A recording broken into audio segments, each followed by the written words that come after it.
오늘 창세기 41장 시작은요. 만 2년 후에 바로가 꿈을 꾼 주 이렇게 성경은 시작합니다. 언제부터 시작해서 만 2년인가? 바로 술 맡은 관원장이 복직되고 난 이후부터 만 2년이 지났다라는 것입니다. 그래서 2년이라는 시간을, 이 특정한 시간을 기록한 이유는요. 그것은 바로 이 요셉이 그 2년 동안 술 맡은 관원장이 자기를 기억해서 자기를 석방시켜 줄 것을 손꼽아 기다렸기 때문에 그 시간을 셀 수가 있었다라는 것입니다. 뿐만 아니라 그 2년이라는 시간은 이제 더 이상 어떤 기대도 가질 수 없는 시간이 흘렀음을 말해주고 있는 것입니다. 사실 술 관원장을 만난 것은 요셉에게 있어서는 하늘이 내려준 천금 같은 기회였습니다.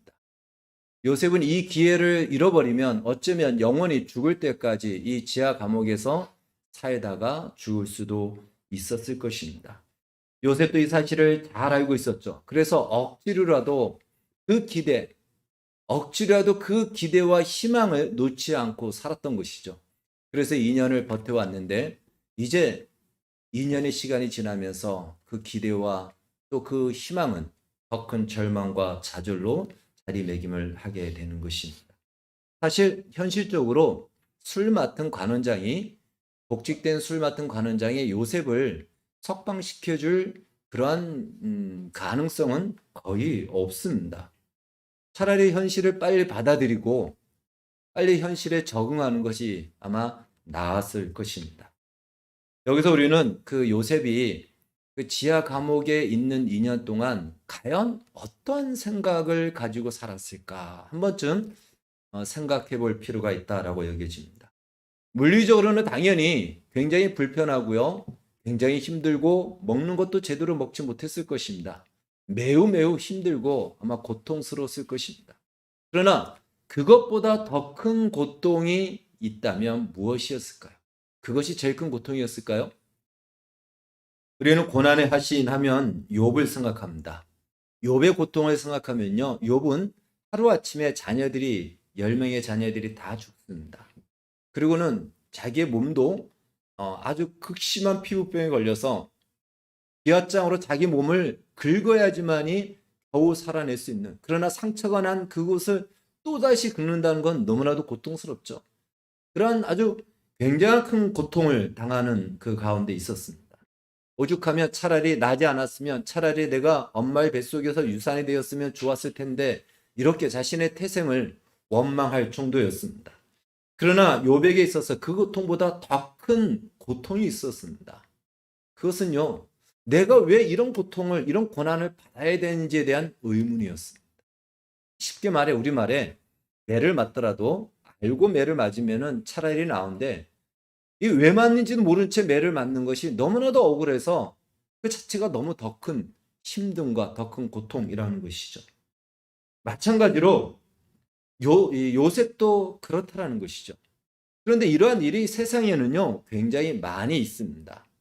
세상에는 이유도 없는데, 이유도 모르겠는데, 불행한 일들이 너무 많이 일어나는 것이에요. 나의 인생에서 원인이 없는데 불구하고 내가 왜 이러한 고난을 받아야 되고, 왜 이런 인생을 살아야 되는가 하는 이해할 수 없고 받아들일 수 없는 그런 현실이 우리의 인생 속에 너무나도 많이 펼쳐진다는 것입니다.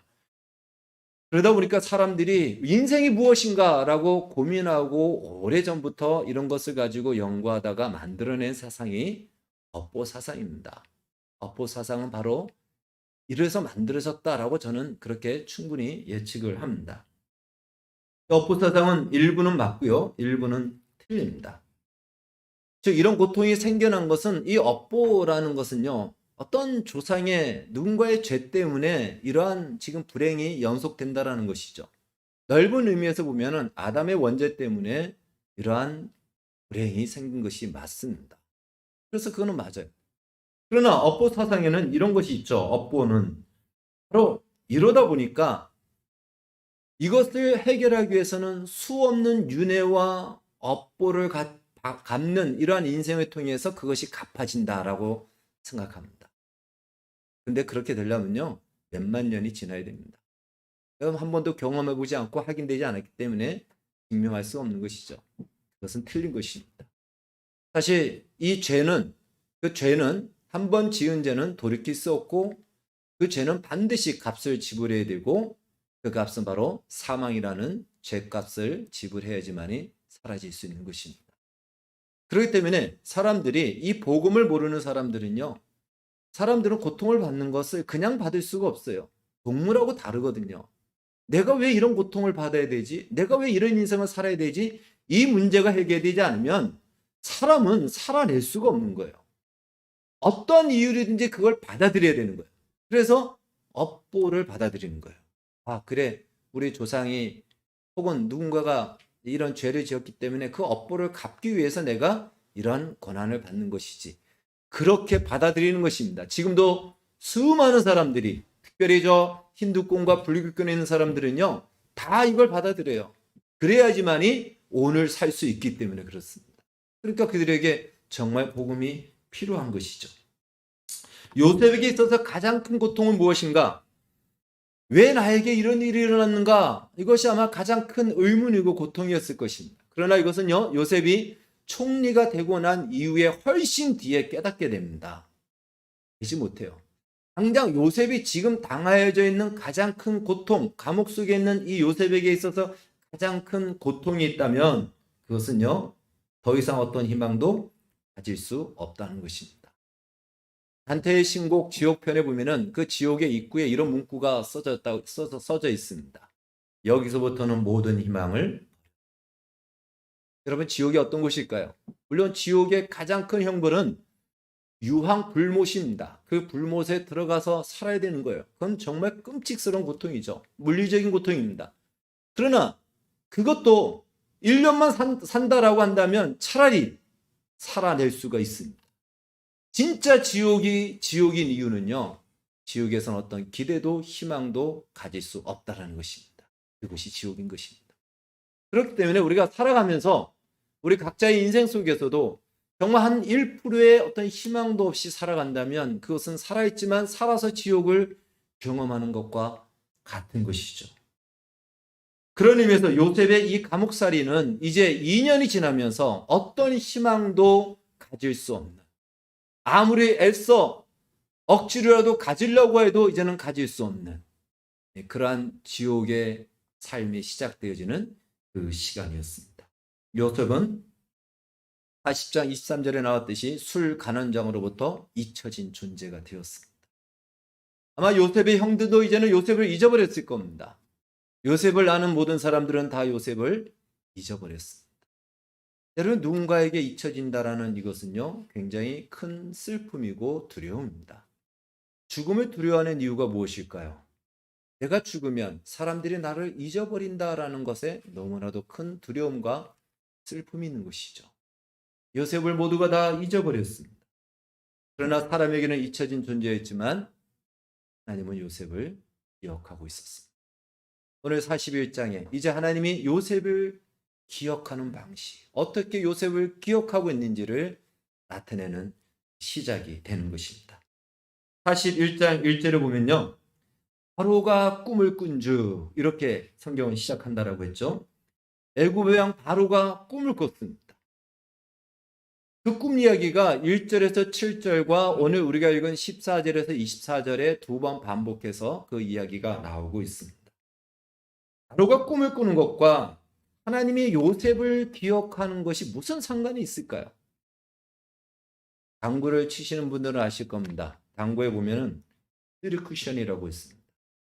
3쿠션은요, 전혀 맞출 수 없는 그 위치에 있는 공을 맞추기 위해서 세 군데의 반동을 이용해서 튀겨서 마침내 맞춘 겁니다.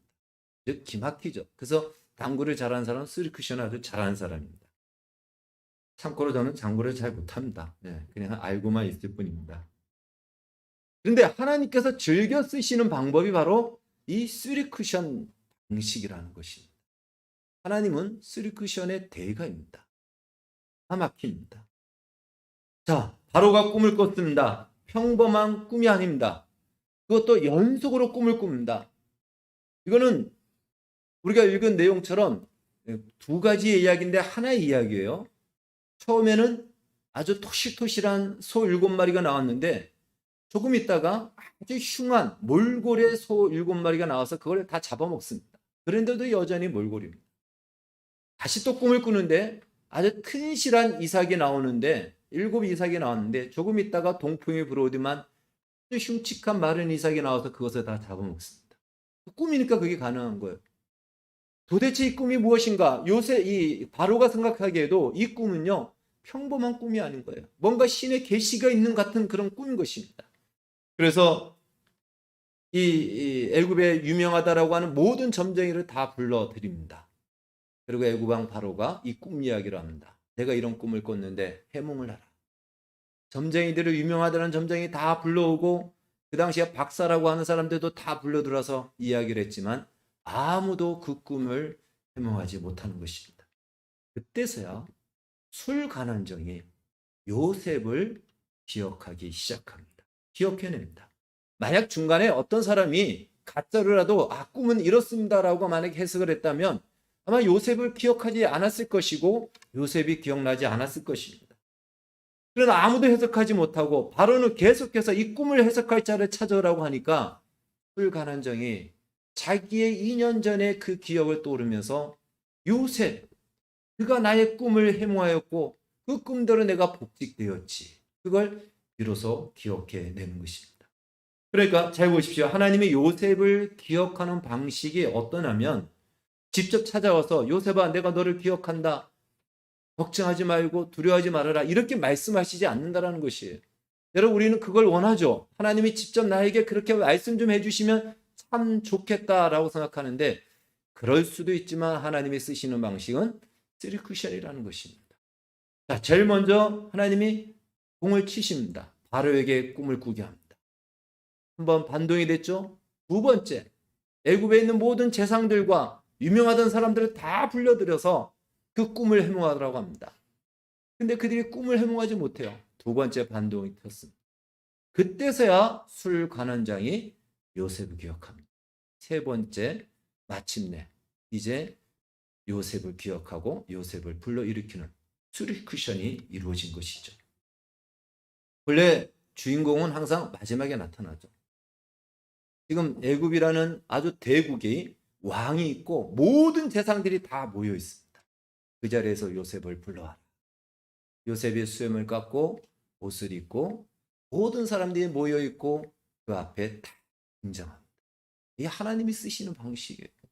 기가 막히죠. 정말 멋지지 않습니까?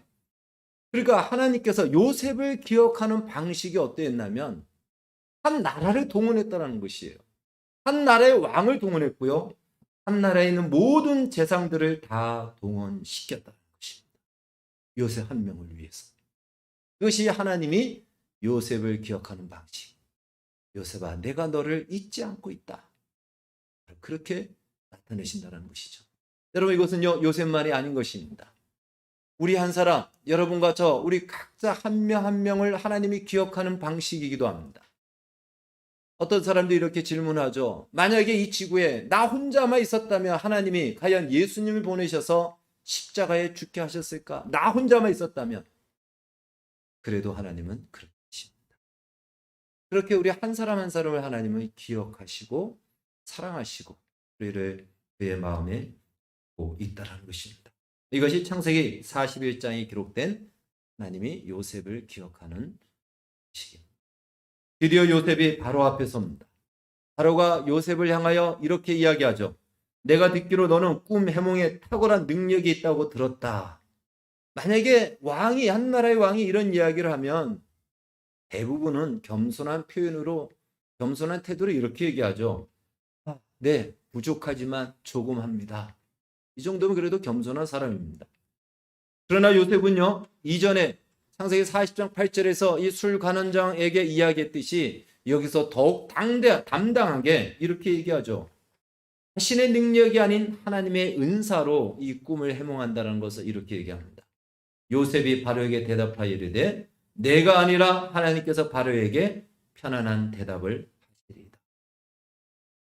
우리는 이 요셉의 이 이야기를 통해서 요셉이 감옥 생활 2년 동안에 어떻게 생활했는지를 유추할 수가 있어요. 이 대답을 통해서. 과연 요셉은 어떻게 생활했고 어떻게 그 인연을 살아냈는가를 알 수가 있다는 것입니다. 일반적으로 많은 분들이 요셉에 대해서 좋게 이야기를 하죠. 나쁘게 이야기할 필요는 없습니다. 그런데 요셉을 매우 영웅시하는 경우가 있죠. 요셉은 연속적인 고난 속에서도 꿈을 잃지 않고 끝까지 인내하며 견뎌냄으로 마침내 꿈을 이루었다라고 이렇게 가르치기도 합니다. 그러나 그것은 우리가 기대할 뿐, 또 우리가 그렇게 생각할 뿐, 성경은 그렇게 이야기하고 있지 않다라는 사실입니다. 어떤 경우는 그런 경우가 맞을 수도 있지만 그것은 우리가 만들어낸 하나의 영웅일 수 있는 것입니다. 먼저 성경에 나와 있는 기록을 가지고 요셉이 그 2년의 시간 동안 어떻게 보냈는지를 한번 우리는 살펴볼 수가 있습니다. 시편 105편 18절에 보면은 먼저 그렇게 얘기합니다. 그의 발은 착고를 차고 그의 몸은 쇠사슬에 매였으니, 이 말씀은 요셉이 혼비백산했다라고 이미 한번 말씀을 드린 적이 있습니다. 즉 정신이 반이 나갈 정도로 큰 충격과 트라우마에 빠졌다라는 것입니다. 내가 왜 이런 인생을 살아야 되고 이런 고난 속에 살아야 되는가?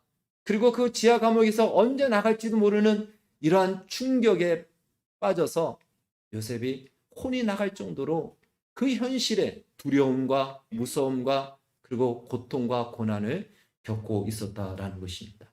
아마 요셉은요, 어떻게 해서든지 이 자리에서 벗어나고 싶은 것, 그것이 그의 현실적인 가장 필요였고, 또한 그것을 위해서 아마 술관원장이 자기를 기억해 주기를 아마 감옥에서 100일 기도를 10번은 하지 않았을까, 이런 생각이 들 정도로 그의 현실의 고통 속에, 그 현실의 고난을 그는 어떻게 하든지 여기서 벗어나기를 원했다라는 것입니다.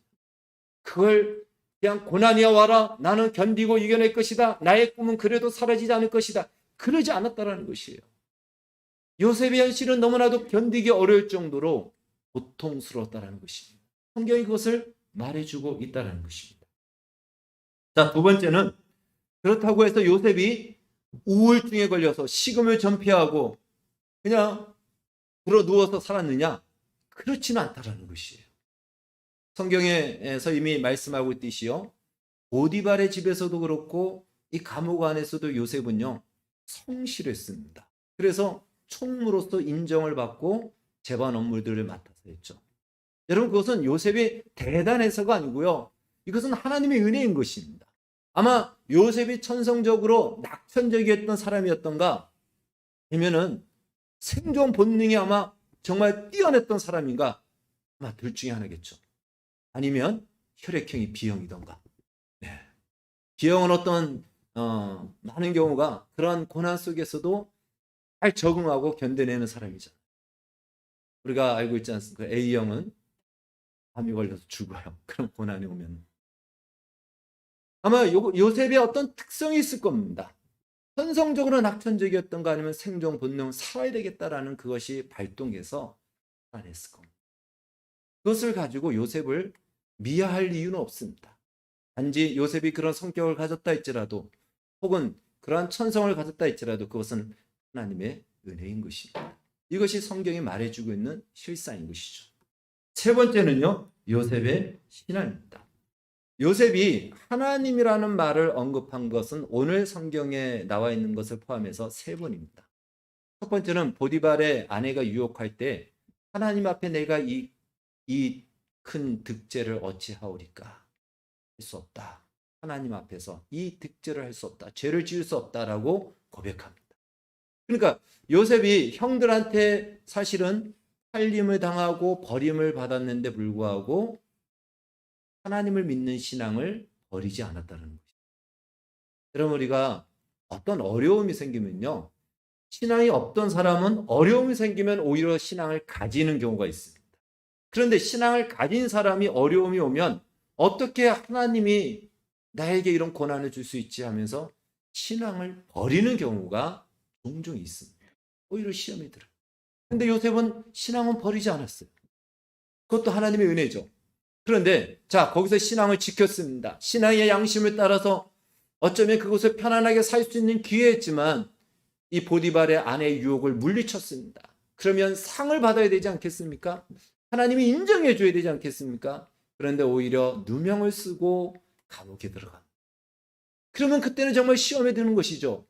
내가 믿는 신앙 때문에, 믿음 때문에 믿음을 지키기 위해서 이 죄를 짓지 않았는데 오히려 더 큰 악을 당하고 더 큰 고난의 자리에 들어간다면 하나님 도대체 살아계십니까? 라고 신앙의 시험이 들 수가 있습니다. 그런데 술 가난정과 떡 굽는 가난장 이 꿈을 꿨을 때 요셉이 거기서 두 번째 하나님 얘기를 하죠. 해석은 하나님께 있습니다. 그러니까 신앙을 버리지 않았다라는 것이에요. 신앙을 버리지 않았어요. 꿈을 해몽해줬고 그 꿈대로 이제 술 가난장이 복직이 됐습니다. 그리고 술 가난장이 자기를 구해주겠다고 약속을 했죠. 아마 요셉은 그렇게 생각했을 겁니다. 하나님이 정말 나에게 구세주를 보내줬구나. 술 가난장을 통해서 나를 이곳에서 나의 무죄함을 드러내고 석방시킬 수 있는 기회를 주셨구나 하고 정말 하나님 앞에 그때는 감사했을 것이고요. 잔뜩 기대를 했을 것입니다. 그러나 우리가 알고 있듯이 2년이 시간이 지나면서 이제 그 기대가 오히려 원망과 절망으로 바뀔 수밖에 없습니다. 하나님 어떻게 이럴 수 있습니까? 오히려 이쯤 되면 이제는 하나님을 버려야 될 그 자리에 이를 수 있는 시험에 들게 되죠. 그런데 오늘 바로 앞에서 요셉이 이야기합니다. 내가 하는 것이 아니라 내가 아니라 하나님께서 바로에게 대답하시고 하나님을 버리지 않았다는 것이죠. 그 절망과 좌절 속에서도 여전히 하나님을 믿고 있었다라는 것입니다. 정리하면 요셉은 결코 쉽지 않은 인생의 고난 속에서 신앙을 잃어버리지 않았다는 것입니다. 물론 이것은 하나님의 은혜입니다. 신앙을 요셉이 가지기 위해서 가졌다. 어떤 경우는 이런 고난 속에서 신앙을 잃어버리는 경우가 있고요. 어떤 경우는 신앙이 더 깊어지는 경우가 있습니다. 보통 고난이 오면 신앙을 버리는데 요셉에게 있어서는 이 신앙이 더욱 단단해졌다라는 것입니다. 즉 사람들로부터 잊혀진 그 시간은 사실은 연단의 시간이었던 것입니다. 그렇다고 어떤 고난도 와라 나는 이겨내리라 라는 불세출의 영웅처럼 살지 않았습니다. 요셉은 그 신앙을 잃어버리진 않았지만 하나님을 믿는 신앙을 지켰지만 그는 어떻게 하면 이 현실에서 벗어날 수 있을까? 자신의 현실을 부정하고 싶었고 그 현실에서 벗어나기 위해서 2년 동안 그는 간절히 손꼽았고 아마 연구도 많이 했을 것입니다. 그만큼 힘들었던 현실, 감당하기 어려웠던 것이죠. 그래서 절망이 깊어지면 깊어진 만큼 그의 신앙도 더 깊어졌던 것입니다. 또한 술 간원장 이 사건을 통해서 요셉이 깨달은 것이 하나 있습니다. 술 맡은 간원장이 자기를 구해줄 것이라고 얼마나 철석같이 약속했겠습니까? 하나님은 사람을 통해서 일하시지만 하나님이 허락하지 않으면 그 어떤 사람도 아무리 약속했어도 하지 못한다라는 사실, 이룰 수 없다라는 것을 요셉이 발견하게 됩니다. 심지어 그 사람이 나에게 은혜를 받았음에도 불구하고 하나님이 허락하시지 않으면 그 은혜를 배신까지도 할 수 있구나. 정말 내가 의지할 대상, 정말 내가 두려워할 대상은 사람이 아니고 하나님이구나 라는 것을 요셉은 여기서 더 뼈저리 한번 깊이 경험하면서 하나님만을 의지하는 신앙으로 훈련되기 시작하는 것입니다. 따라서 요셉이 이제 이 애굽의 바로 앞에서 오늘 이렇게 얘기해요. 아주 당당하게 얘기하지 않습니까? 내가 아니라 하나님이 말씀하실 것입니다. 라고 담대하게 당당하게 말할 수 있는 이유가 요셉은 이제 하나님만 두려워하기 때문에. 하나님을 두려워하면 사람이 무섭지 않습니다. 그리고 하나님을 경외하면 사람에게 비굴하지 않습니다. 우리가 하나님을 염두하지 않고 하나님을 의지하지 않다 보니까 사람에게 우리는 구걸하게 되는 것이죠. 물론 사람과의 관계를 좋게 가져야 되는 것이고 친절하게 가져야 되는 것이고 비즈니스적인 관계 속에서는 그 예의를 지켜야 될 것입니다. 그러나 우리의 중심이 그렇다는 것이에요. 내가 하나님을 두려워하지 않으면 사람이 무섭고 환경이 무서운 것입니다. 그러나 하나님을 두려워하면 애굽의 왕 바로 앞에서도 당당하게 하나님이 말씀하실 것입니다라고 이야기할 수 있게 된다는 것입니다. 그러니까 감옥에서의 시간이 그런 의미 없이 흘러간 것이 아니었던 것입니다. 여전히 그의 현실은 참혹한 현실이었지만 그 현실 앞에서 고민하고 고뇌하지만 그 고민과 고뇌만큼 신앙도 깊어졌고 단단해졌다는 것입니다. 그렇다고 신앙으로 뭐든지 다 감당해냈다? 그렇지 않다라는 것이에요. 여러분, 그것은 그렇게 쉽게 이야기할 수 없습니다. 우리의 삶의 현실에 오는 모든 어려움들을 신앙이 있으면 다 감당하고 담당해내야지, 그렇지 않다라는 것이에요. 그것은 어쩌면 우리는 계속해서 나아가야 될 싸움인 것입니다. 결코 그 현실은 녹록하지, 여전히 그 현실을 벗어나고 싶은 그 연약함, 요셉은 여전히 그 연약함을 가지고 있습니다. 그리고 그것은요, 왕의 제수를 가두는 곳이다 보니까 그 왕궁에 있던 제수들, 왕궁에 있던 사람들이 오는 곳이다 보니까 그곳에서 그는 그 제수들을 통해서 왕궁의 궁궐의 문화를 배우게 되죠. 그들의 언어를 배우게 되고 그들의 예의를 배우게 되고 그들의 또한 모든 의식을 배우게 되면서 애국 궁궐이라는 것이, 왕궁이라는 것이 어떤 곳인지를 거기서 그는 이미 터득하게 되는 것입니다. 결국 그 2년의 시간을 통해 하나님은 요셉을 애굽의 총리로 세울 수 있는 실력과 영성을 준비시켰던 것입니다. 다시 말해 술 관원정으로부터 잊혀진 2년의 시간이 결코 헛된 시간이 아니었던 것이죠. 애굽의 총리가 되기 위한 하나님의 마지막 수업이었던 것을 우리는 알 수 있습니다. 흔히 하나님은 준비된 사람을 쓰신다라고 이렇게 이야기를 합니다. 여러분, 그렇습니까?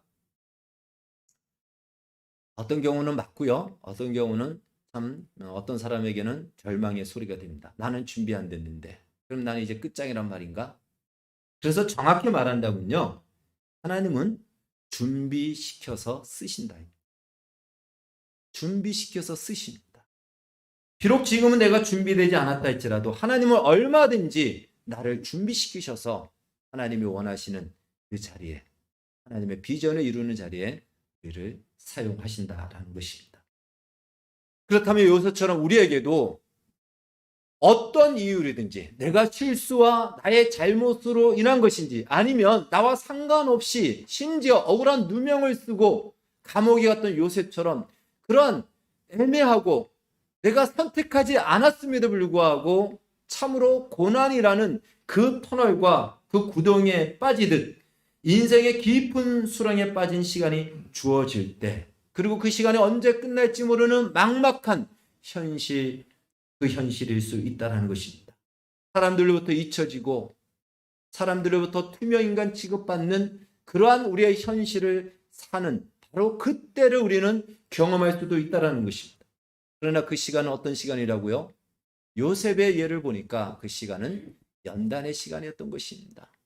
하나님은 요셉의 신앙을 연단을 시키셨습니다. 그리고 요셉에게 애굽의 그 모든 문무와 그 모든 것들을 겸비할 수 있는 바로 배움의 시간이었던 것입니다. 결코 헛되이 버려지는 시간이었던 것입니다. 여러분, 연단이라는 것이 무엇입니까? 연단이라는 것은 말 그대로 우리가 용광로에 불을 가하는 것이죠. 그러면 본래의 성분은요, 있어야 될 성분은 더 단단해지는 겁니다.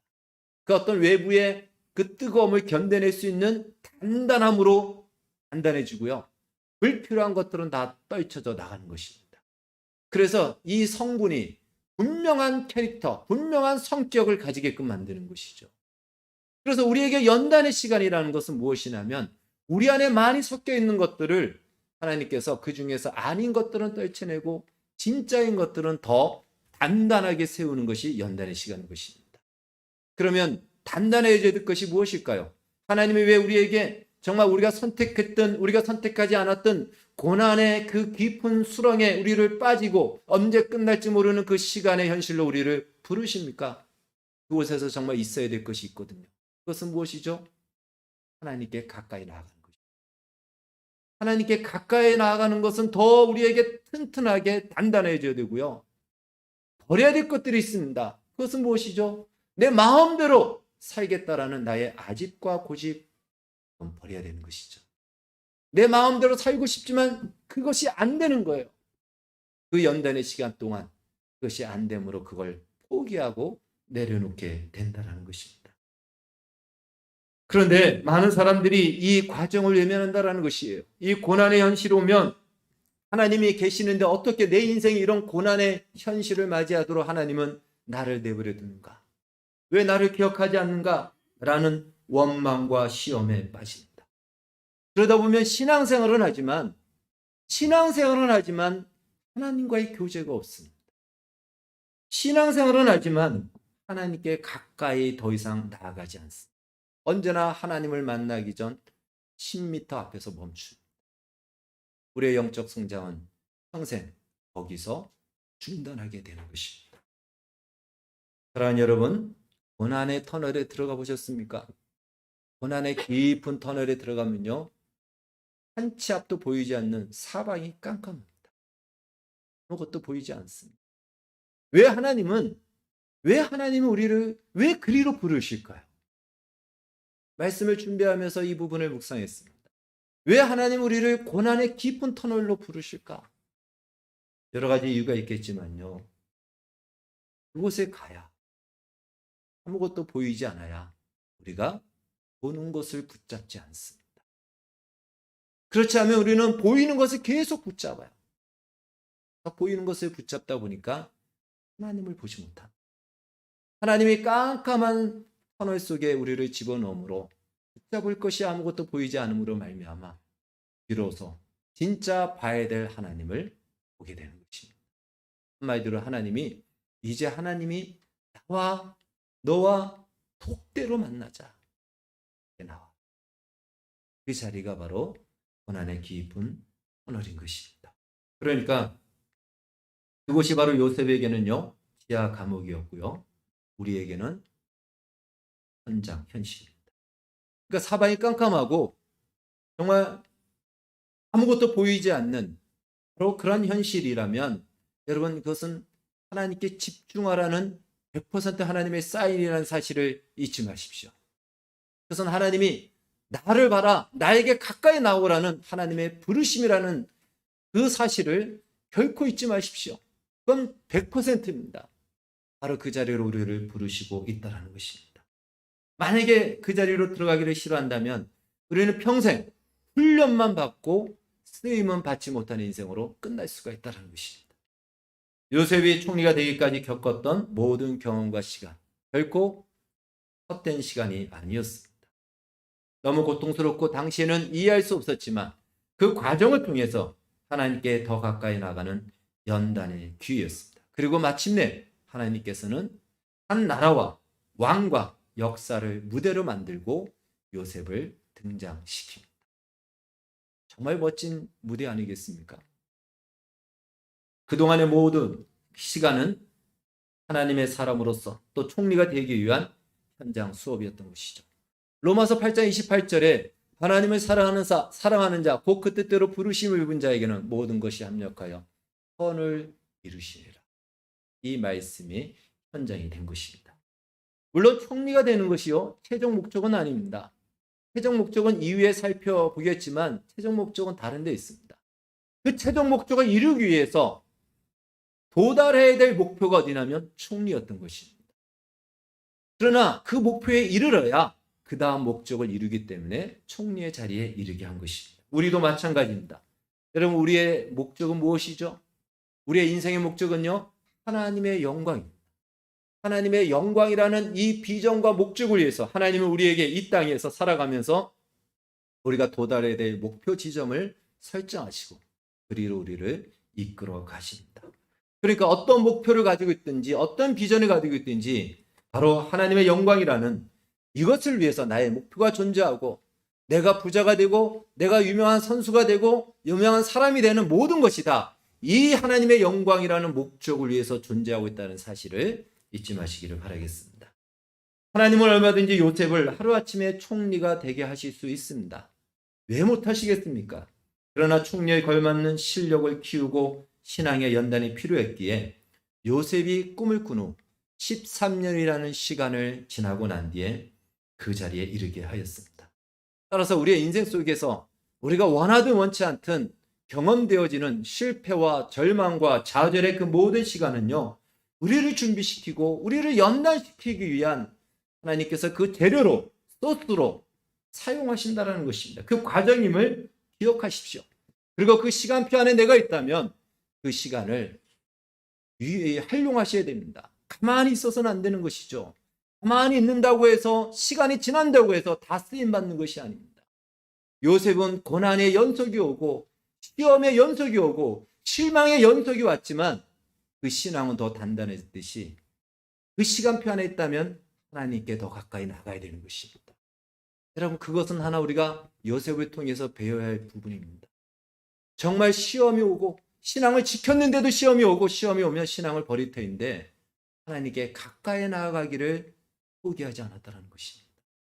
그것은 우리가 배우고 지켜야 되는 것입니다. 하나님이 아닌 다른 것에 마음을 빼앗기지 마시고 하나님께 집중하여 마침내 독대하는 그 자리까지 나가십시오. 그 기회만큼 하나님을 인격적으로 만날 수 있는 기회는 우리의 인생 속에서 많지 않습니다. 바로 고난의 터널이 아니고서는 하나님을 인격적으로 있는 그대로 만나기가 어렵다는 것입니다. 여러분, 하나님의 스케일을 보십시오. 요셉을 등장시키기 위해서 한 나라를 동원시켰고요. 왕과 재상들을 동원시켰습니다. 오늘 41장 마지막 하반절을 보면요. 요셉에게 준 계시, 요셉이 해몽한 그 계시를 이루기 위해서 하나님은 흉년과 흉년을 온 땅에 들게 하십니다. 한마디로 온 세계를 움직이셨다라는 것입니다. 다른 말로 하나님은 우리 한 사람을 세우시기 위해서 역사를 바꾸기도 하고요. 법을 바꾸기도 하고요. 한 나라의 사람을 살리고 죽이기도 한다는 것입니다. 이것이 하나님이 우리를 기억하시는 하나님의 방식일 수 있다는 것입니다. 그러니까 오늘 지금 당장 우리에게 있는 이 고난의 현실, 여기서 머물러 있지 마시고 여기서 무엇을 더 하는 것이 아니고 우리가 할 수 있는 것이 없습니다. 그저 하나님 앞에 더 가까이 나아가는 것입니다. 하나님께 더 집중하는 것입니다. 하나님의 은혜를 더 구하는 자리에 나아갈 때 하나님께서 침내 그때가 되어 하나님의 영광이라는 비전을 이루는 그 자리에 우리를 세우실 것입니다. 이 소망과 이 사실과 이 약속을 붙드시고 하나님께 더 가까이 나아가는 우리 모두가 되어지기를 주의 이름으로 축원합니다. 기도하겠습니다. 하나님 아버지, 감사합니다. 요셉의 그 감옥의 시간이 결코 헛되지 않았습니다. 그 시간이 버려진 시간이 아니었고 사람에게는 잊혀졌지만 하나님은 기억하셨고 하나님은 준비하셨습니다. 그리고 한 나라를 동원하여 무대를 삼고 요셉을 등장시킨 것을 보게 됩니다.